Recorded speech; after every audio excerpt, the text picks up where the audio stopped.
Screen share. ठीक है, ये वीडियो कन्वर्ट हो रही है। अभी ये कौन सी वाली वीडियो 2 अभी तक हो रही है या 3 हो रही है? ये नीचे देखो ऑप्शंस आ रहे हैं, इसका मतलब ये कन्वर्ट होगी, कहाँ पे जाके सेव होगी। आपने देखा होगा कभी कभी टीचर्स जब आपको रिकॉर्डिंग अपलोड कर रहे होते हैं तो आप रिकॉर्डिंग कुछ खोल रहे हो, खोलना चाह रहे हो तो अंदर से कोई लेक्चर होता है ना। तो ये इसी तरह होता है कि आपकी सेव हो जाती हैं। जब टीचर अपलोड कर रहा होता है तो वो लेक्चर की जो आपकी ऑर्डर होते हैं वो आपका क्या होता है, आपका चेंज मिलता है। ठीक है, तो प्रॉपर्टीज ऑफ इंटरफेरेंस कर्व हम पढ़ रहे थे। Third property of interference curve हम पढ़ रहे थे, slope of interference curve. Slope of interference curve is marginal rate of substitution. तो M R S always negative. Slope interference curve का हमेशा नेगेटिव होता है। स्लोप क्या शो करता है? Slope of interference curve shows the rate at which consumer substitute one good to another good. If M R S -2 this means Y के एक unit को बढ़ाने के लिए आप एक्स के कितने यूनिट्स आप डिक्रीज कर रहे हो। ठीक है, तो फोर्थ जो प्रॉपर्टी होती है इंडिफरेंस कर्व की वो क्या होती है? वो ये होती है कि इंडिफरेंस कर्व कभी भी एक दूसरे को इंटरसेक्ट नहीं करते। Indifference curve does not cross each other. Indifference curve हमेशा आपके पास क्या होते हैं? पैरेलल टू ईच अदर होते हैं। यानी एक इंडिफरेंस कर्व यहाँ पर है तो दूसरा जो इंडिफरेंस कर्व होगा सेम इसके पैरेलल होगा। तीसरा इंडिफरेंस कर्व क्या होगा? वो इससे पैरेलल होगा। इंडिफरेंस कर्व कभी भी एक दूसरे को क्रॉस नहीं करते। कभी भी IC1 ये और IC2 ये ऐसा कभी भी नहीं होगा। तो interference curve does not cross each other. ऐसा क्यों नहीं होता? ऐसा इसलिए नहीं होता कि देखें IC2 IC1 को क्रॉस कर रहा है। क्रॉस करने का मतलब क्या है कि इस IC2 का ये जो पॉइंट है, ए पॉइंट है और बी पॉइंट, इसको आप ऑब्जर्व करें। ए से बी पॉइंट क्या शो कर रहा है कि एक्स की क्वांटिटी तो सेम है। एक्स और ये जो पॉइंट ये क्या शो कर रहा है? वाई तो इंक्रीज हो रहा है, लेकिन एक्स आपके पास क्या है?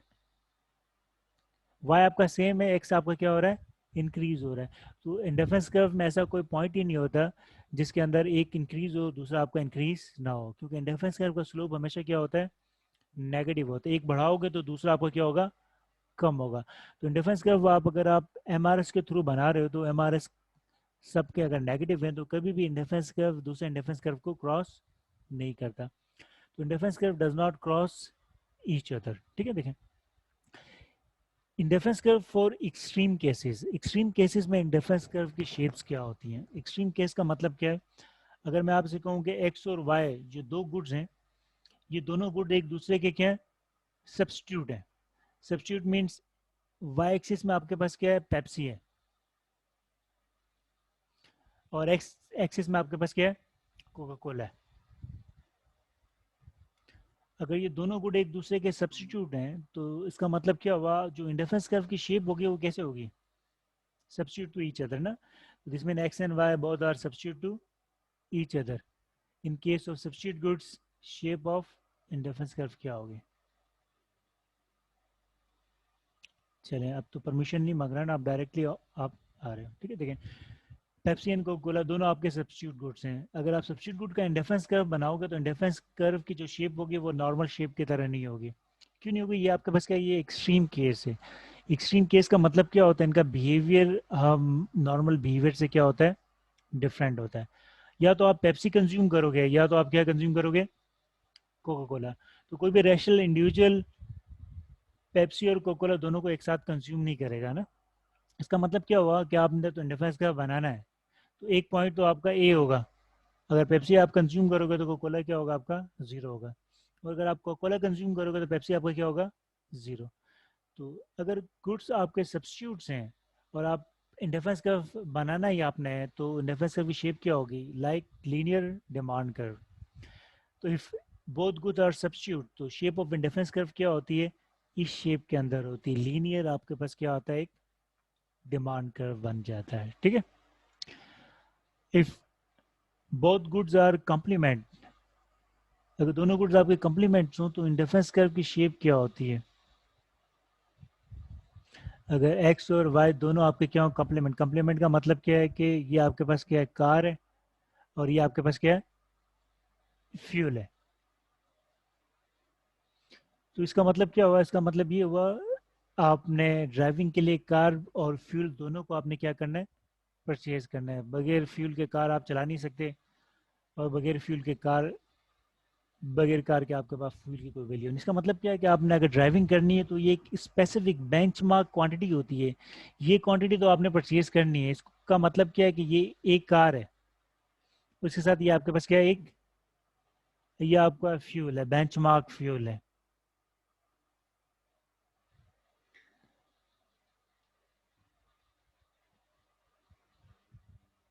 ठीक है, ये वाला प्रॉब्लम भी आपका गूगल में नहीं होता, जो अनोटेशन को यूज़ करता है डायरेक्टली उसका नाम आ जाता है ना। तो extreme case, in case of substitute good shape of indifference curve क्या होता है, स्ट्रेट लाइन।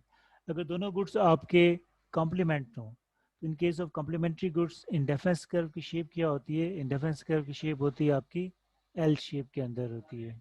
ठीक है, इंडिफरेंस कर्व हमने अंडरस्टैंड किया, properties of indifference curve, why we say indifference curve is indifference curve, definition of indifference curve. अब मैं आपको स्लाइड्स इसकी शो कराता हूँ। ये स्लाइड्स हमने बुक के अंदर अपलोड किए हैं। उन स्लाइड्स में क्या क्या चीज़ें,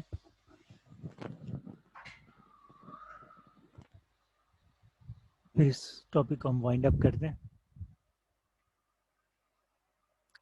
और कंज्यूमर थ्योरी का जो थर्ड टॉपिक है उसे हम अंडरस्टैंड करते हैं। ठीक है, ये चैप्टर नंबर 8 के अंदर इंडिफरेंस कर्व है। चैप्टर नंबर 8 का जो फर्स्ट पोर्शन है वो आपने पढ़ा नहीं है, हमने सेकंड पोर्शन से स्टार्ट किया है। चैप्टर नंबर 8 स्टार्ट हो रहा है बजट लाइन से ना,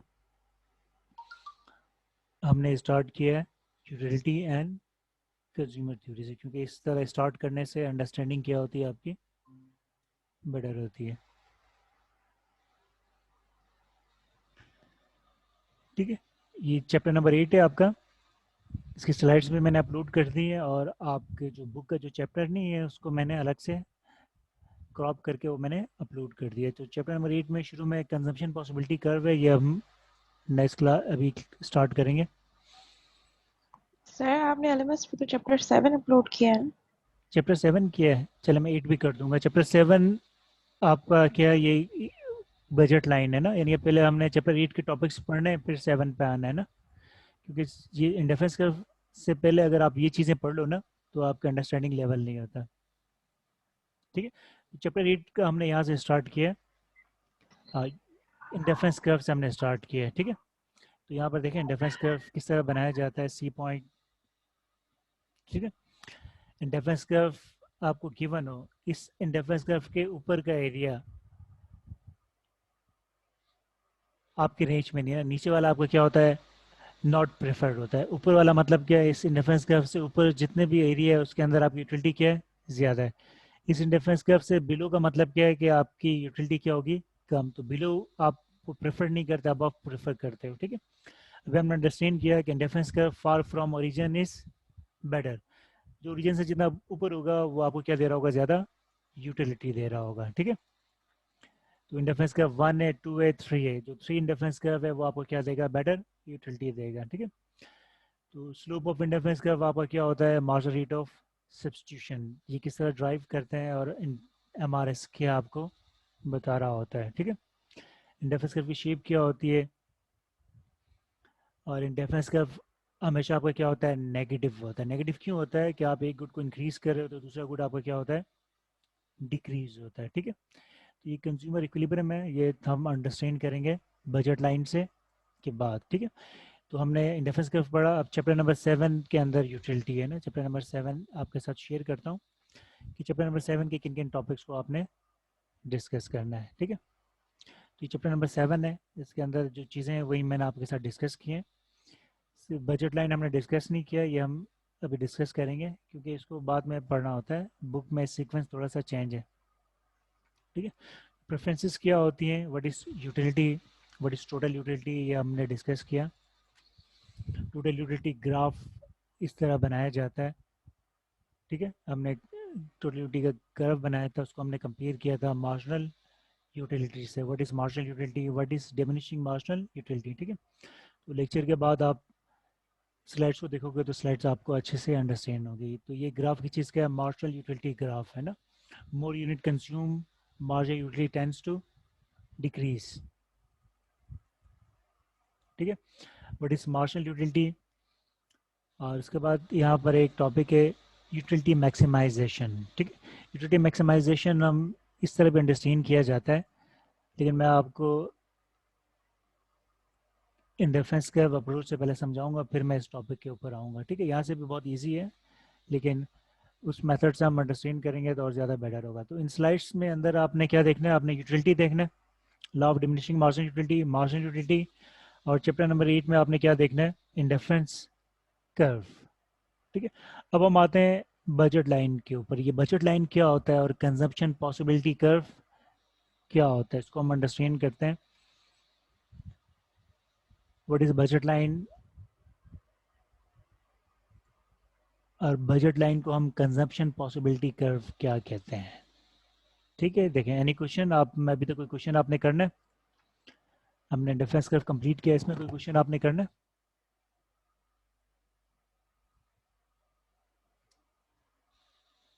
yes students,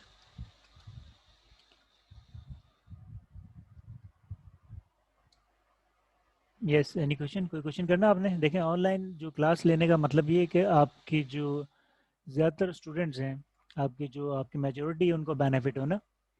on campus class में 4 से 5 स्टूडेंट आ रहे हैं, इसका मतलब है कि आपके 4-5 स्टूडेंट्स तो बेटर अंडरस्टैंड कर रहे हैं, लेकिन रिमेनिंग जो स्टूडेंट्स हैं उनके लिए आपके पास क्या है, ओनली अपलोडेड मटेरियल। ठीक है, तो स्पेशली मैंने कंज्यूमर थ्योरी के लिए ऑनलाइन क्लास इसलिए रखी है कि कंज्यूमर थ्योरी के जो टॉपिक्स हैं इनको अंडरस्टैंड करने के लिए आपको जो लेक्चर्स होते हैं ना, ट्रेडिशनल लेक्चर्स से हट के आपको समझाना होता है, जिस वे में अभी मैंने आपको, जिस एंगल से आपको मैंने समझाया। तो बजट लाइन हम अंडरस्टैंड करने जा रहे हैं। आपको कोई क्वेश्चन है तो आप बताएं, इससे पहले कोई क्वेश्चन आपने करना है?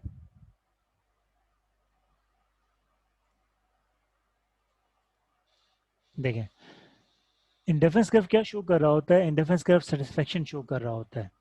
सेटिस्फेक्शन मीन्स जितनी ज़्यादा क्वांटिटी होगी उतनी आपकी सेटिस्फेक्शन क्या होगी, आपकी ज़्यादा होगी। तो यूटिलिटी क्या होती है, आपके पास आपकी प्रेफरेंसेस शो होती हैं। जितनी आप ज़्यादा क्वांटिटी को प्रेफर करोगे, जितनी ज़्यादा क्वांटिटी को परचेज करोगे, उतनी ज़्यादा आपकी क्या होगी, सेटिस्फेक्शन होगी। लाइक आप में से हर बंदा जब आप कोई मूवी देखते हो तो आपका क्या दिल करता है, आप उस मूवी के हीरो की तरह हो जाओ, है ना। आप कोई अच्छी सी कार देखते हो, आप कहते हो कि ये कार आपके पास भी होनी चाहिए, है ना। आप कोई चॉकलेट का एड देखते हो, आप कहते हो यार ये चॉकलेट तो मेरे पास भी होनी चाहिए। आप कोई क्लोथ देखते हो तो आप क्या कहते हो, ये क्लोथ आपके पास भी होनी चाहिए। यानी कि जो ह्यूमन वांट्स होती हैं वो क्या होती हैं, अनलिमिटेड होती हैं। अभी आप में से बहुत सारे स्टूडेंट्स का दिल कर रहा होगा काश मेरे फीदर लगे होते, मैं उड़ के जो है ना बाहर चला जाता और सुबह दोबारा वापस आ जाता, है ना। तो आपकी फीलिंग्स जो होती है, आप देखते हो सुपरमैन को देखते हो, आप बैटमैन को देखते हो, तो आपको लगता है कि आप भी इन्हीं की तरह होते हैं। ठीक है, तो ह्यूमन वांट्स क्या होती हैं आपके पास, अनलिमिटेड होती हैं। आपकी जो ख्वाहिशात होती हैं वो बहुत ज़्यादा होती हैं, लेकिन हर इंसान के साथ साथ क्या होता है, हर ह्यूमन के साथ जो जॉइंट होता है वो क्या होता है, उसकी कॉन्स्ट्रेंट होती हैं। उसे क्या होती हैं आपके पास, कॉन्स्ट्रेंट। अब हम यूटिलिटी की बात कर रहे हैं, तो यूटिलिटी की भी कॉन्स्ट्रेंट्स हैं। वो कॉन्स्ट्रेंट क्या है, वो कॉन्स्ट्रेंट आपका इनकम लेवल है। इनकम आपको गिवन होता है, हमें इनकम लेवल क्या होता है, हमें गिवन होता है। लाइक जब हमने डिमांड बढ़ा था तो हमने डिमांड की क्या डेफिनेशन की थी, क्वांटिटी डिमांड की क्या डेफिनेशन थी, क्वांटिटी ऑफ गुड और services consumers are willing to purchase at given income and given prices. आपको आपकी इनकम क्या होती है, गिवन होती है। आपकी पॉकेट मनी आपको गिवन होता है। उस पॉकेट मनी में रहकर आपने क्या करना होता है, इन गुड्स एंड सर्विसेज को आपने क्या करना होता है, परचेज करना होता है। ठीक है, लेट्स सपोज हम एक एग्जांपल के थ्रू हम अंडरस्टैंड करते हैं। हम अज्यूम करते हैं कि आपके पास दो गुड्स हैं। एक गुड आपके पास क्या है, soda, soda on x axis है। ठीक है, तो एक सॉफ्ट ड्रिंक है सोडा, ये एक्स एक्सिस में टू क्वांटिटीज 4, 6, 8 एंड 10। और सोडा की जो प्राइस आपको गिवन है वो कितने का है, कि एक जो सोडा की बोतल है वो आपको कितने मिल रहा है, $3 में मिल रहा है। ठीक है, तो वाई एक्सिस में आपके पास क्या है, वाई एक्सिस में आपके पास मूवीज है, और मूवी की जो टिकट है, मूवी की टिकट आपके पास क्या है, 6 है। तो 6 1 यूनिट, एक मूवी के जो टिकट है वो ₹6 का है, और जो सोडा की वो आपके पास क्या है, वो 3 है। ठीक है, तो आपकी जो टोटल इनकम है वो कितनी है, आपकी जो टोटल इनकम गिवन है वो कितनी गिवन है आपकी,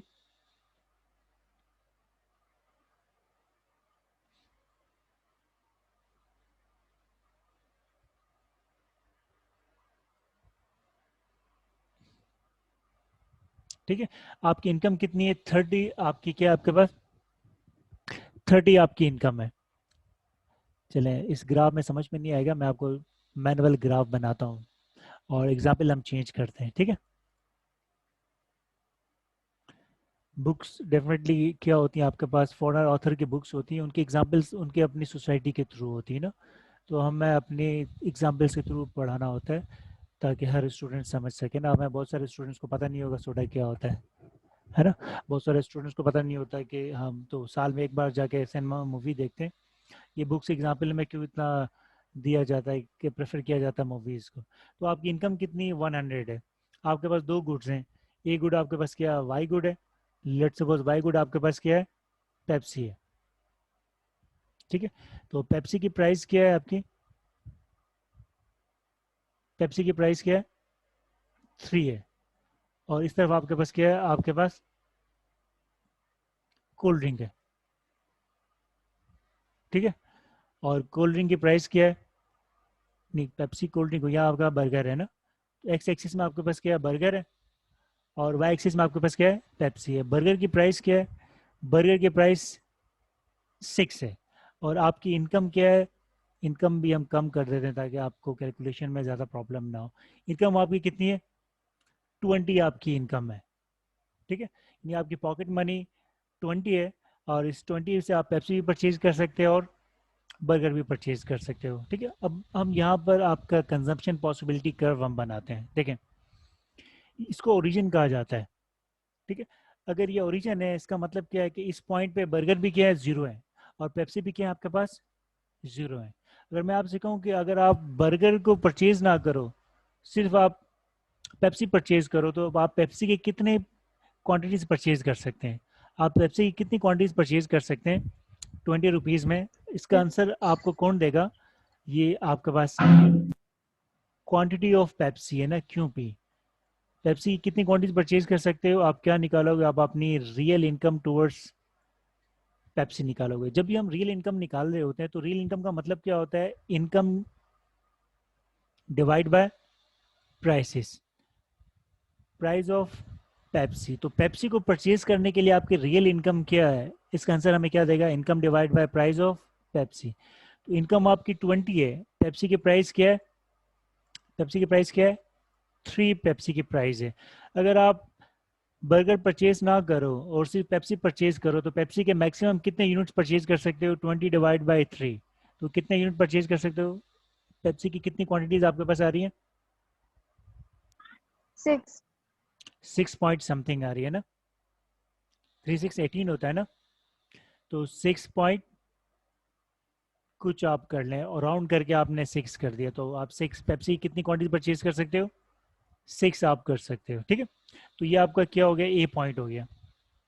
देखिए, अब मैं आपसे पूछ रहा हूँ कि आप पेप्सी परचेज नहीं करो, तो आप सिर्फ अगर बर्गर परचेज करने जाओ तो बर्गर के मैक्सिमम कितनी क्वांटिटीज परचेज कर सकते हो?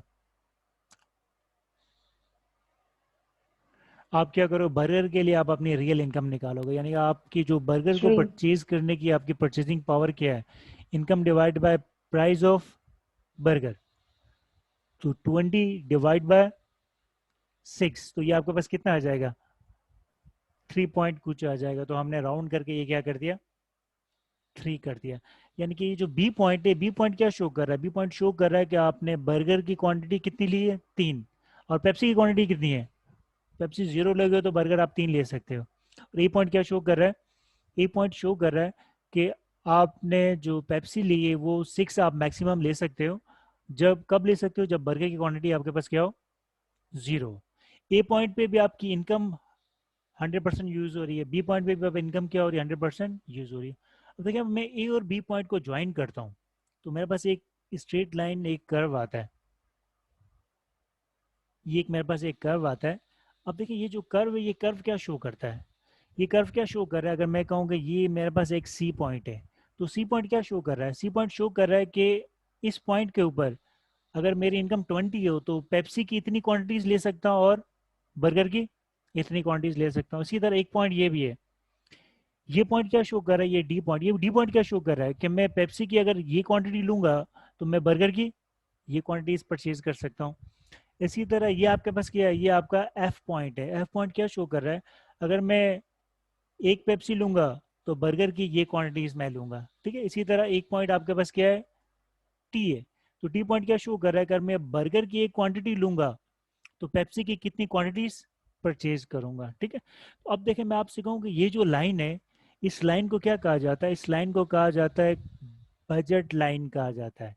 इस लाइन को क्या कहा जाता है, इस लाइन को कहा जाता है कंजम्पशन पॉसिबिलिटी कर्व। इसको कंजम्पशन पॉसिबिलिटी कर्व क्यों कहा जाता है, इसको कंजम्पशन पॉसिबिलिटी कर्व इसलिए कहा जाता है कि ये लाइन क्या शो कर रही है, ये लाइन शो कर रही है कि आप गिवन इनकम पे पेप्सी और बर्गर के जितने भी पॉसिबल बंडल्स हैं वो सारे के सारे इस लाइन के अंदर शो हो रहे हैं।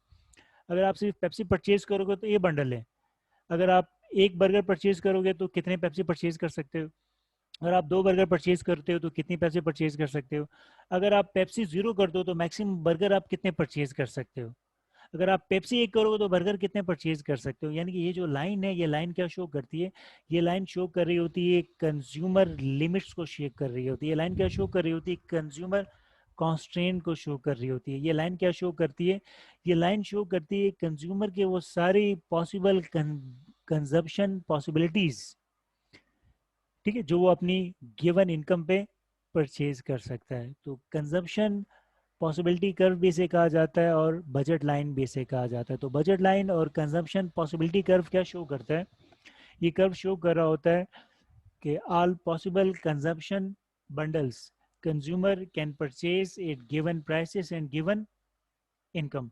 तो बजट लाइन और कंजम्पशन पॉसिबिलिटी कर्व क्या शो करता है, बजट लाइन क्या शो कर रहा होता है, बजट लाइन क्या शो करता है, बजट लाइन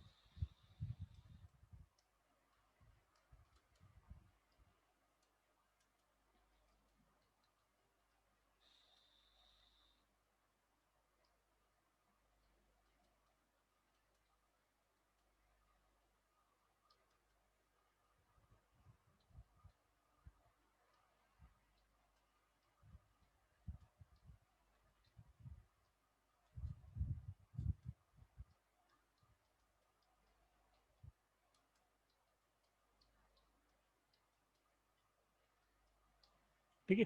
तो बजट लाइन क्या शो करता है, budget line shows the different combination of two goods consumer can purchase at given prices and given income.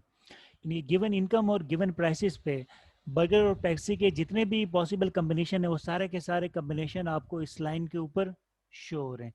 अब इसको बजट कॉन्स्टेंट क्यों कहा जाता है, बजट कॉन्स्टेंट इसलिए कहा जाता है कि ये डी पॉइंट के ऊपर भी पॉइंट्स होगा, एक पॉइंट यहाँ पर भी, एक पॉइंट यहाँ पर भी, ये सारे के सारे पॉइंट कौन से हैं, ये आपके अनअटेनेबल है, आपके रेंज से बाहर है। आप इस लाइन से ऊपर किसी भी कम्बिनेशन को परचेज नहीं कर सकते। तो ये लाइन क्या शो कर रही है, ये आपकी कंजम्पशन लिमिट शो कर रही है। ये लाइन क्या शो कर रही है, ये कंज्यूमर की कांस्टेंट शो करेगी। यानी इस लाइन के ऊपर सारे बंडल के आपके पास ये अनअटेनेबल है, आप परचेज ही नहीं कर सकते।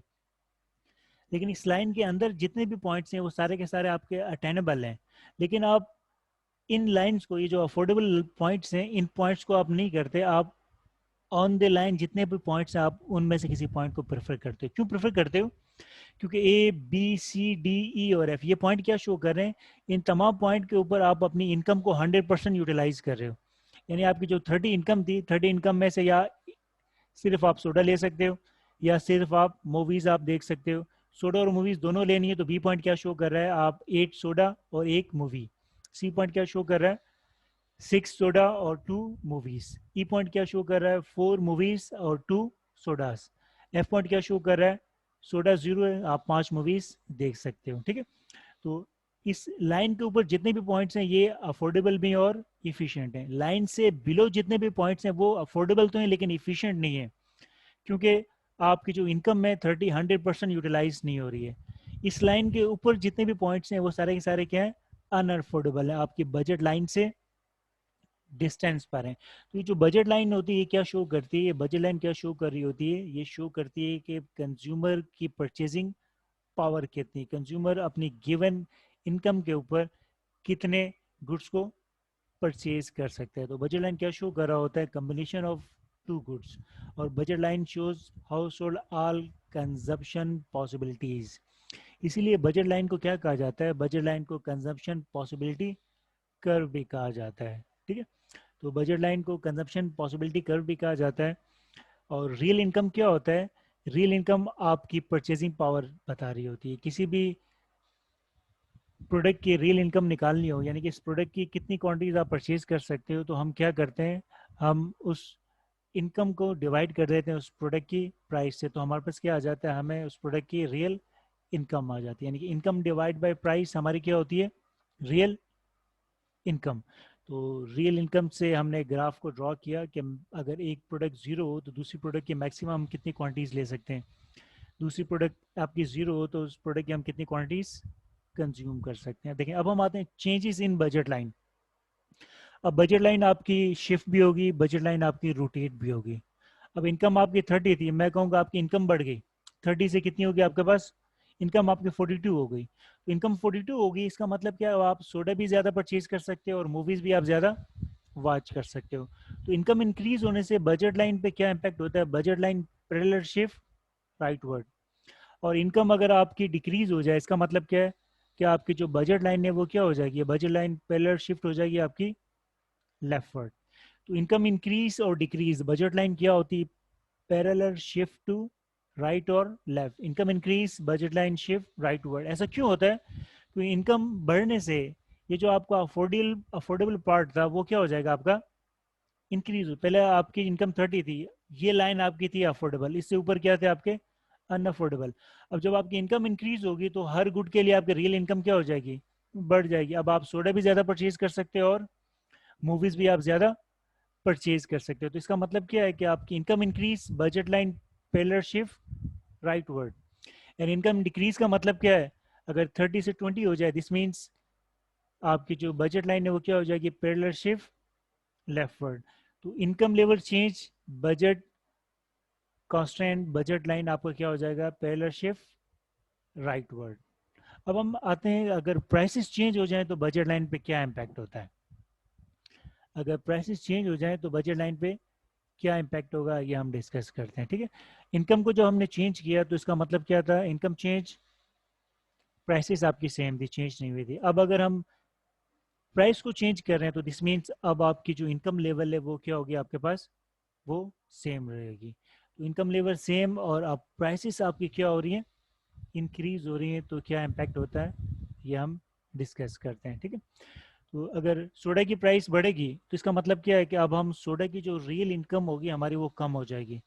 पहले हम सोडा की 10 क्वांटिटीज ले सकते थे, अब हम सोडा की 10 क्वांटिटीज परचेज नहीं कर सकते।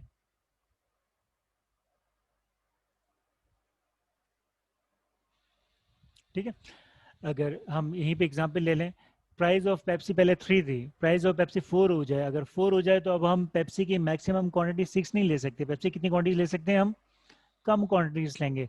तो पेप्सी की प्राइस बढ़ेगी तो ये बजट लाइन क्या होगा आपके पास? रोटेट हो जाएगा इनवर्ड। इनवर्ड क्यों रोटेट होगा?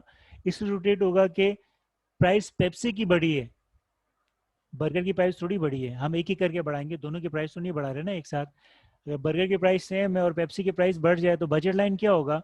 बर्गर का तो सेम होगा लेकिन पेप्सी के लिए क्या हो जाएगा? Rotate inward. इसी तरह अगर पेप्सी की प्राइस सेम हो और बर्गर की प्राइस कम हो जाए, अगर बर्गर की प्राइस कम हो जाए इसका मतलब क्या होगा कि बर्गर की प्राइस पहले 6 थी, अब कितनी हो गई है? बर्गर की प्राइस भी 3 हो गई। तो अब बर्गर भी हम कितने ले सकते हैं? अब हम गिवन इनकम पे बर्गर की क्वांटिटी भी हमारी क्या हो जाएगी? ज़्यादा हो जाएगी। तो प्राइस ऑफ गुड्स चेंज होने से बजट लाइन क्या होता है? बजट लाइन आपका रोटेट होता है। और जब इनकम चेंज होती है तो बजट लाइन आपका क्या हो जाता है? पैरेलल शिफ्ट हो जाता है। ठीक है। तो ये आपके पास क्या है? प्राइसेस चेंज हो रही हैं। मूवी की प्राइस आपकी कम हो गई तो बजट लाइन आपका रोटेट हो गया right word towards x axis. Movie की प्राइस कम हुई तो budget line rotate inwards towards x axis. तो प्राइसेस इंक्रीज और डिक्रीज, बजट लाइन में क्या होता है? रोटेशन होती है। इनकम इंक्रीज और डिक्रीज, बजट लाइन आपका क्या होता है? शिफ्ट राइट वर्ड और शिफ्ट लेफ्ट वर्ड।